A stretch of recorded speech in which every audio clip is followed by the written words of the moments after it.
નમસ્કાર દર્શક મિત્રો, આપ જોઈ રહ્યા છો કાનાબાર ન્યૂઝ રાજુલા.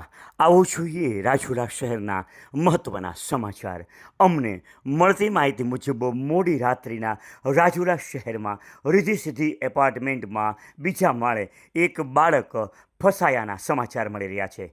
જાફરાબાદ રોડ પર આવેલ એપાર્ટમેન્ટમાં 9 વર્ષનો બાળક એકલો હોય ત્યારે અંદરથી દરવાજો લોક થઈ જતા આ ઘટના બનવા પામેલી. સમગ્ર પરિવાર બહાર હોય, બાળક એકલો ઘરે હોય ત્યારે આ ઘટના બનવા પામી છે. ત્યારે પરિવાર ઘરે આવતા પરિવારને આ જાણ થતાં પરિવાર દ્વારા 112ને કોલ કર્યો. 112ની ગાડી અને તેનો સ્ટાફ ગણતરીની જ મિનિટોમાં ઘટના સ્થળે પહોંચ્યો. 112ની ટીમ દ્વારા બીજા માળે પહોંચવામાં મુશ્કેલી જણાતા ફાયરની ટીમનો સંપર્ક કરવામાં આવ્યો. ઘટનાના ગણતરીના સમયમાં ફાયરની અને 112ની ટીમ ઘટના સ્થળે હાજર હતી. બંને ટીમે સાથે રહી અને સંયુક્ત રીતે આ રેસ્ક્યુ કરવામાં આવ્યું.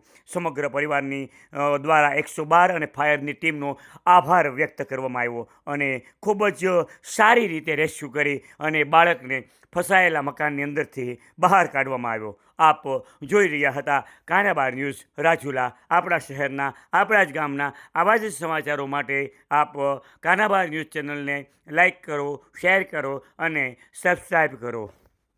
હકીકત મારું નામ મહેશ પરમાર છે ને મેં હોસ્પિટલ ગયા હતા ખબર કાઢવા, તો ત્યાં પપ્પા અહીંયા ઘરે શું વાંચું તો પછી એ સૂઈ ગયો.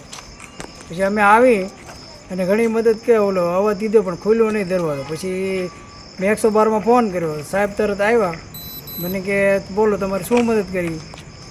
કે અમારે થાયેલી મદદ કરી. પછી કે તમે હવે છે ને અમે ટ્રાય કરી, સાહેબ ઉપર નથી ચડવું નહીં કે અમે ઉપર ચડી દરવાજો ગમે કરી અને દોરડું લઈને. સાહેબ એ આપણે રિસ્કી કામ નથી કરવું.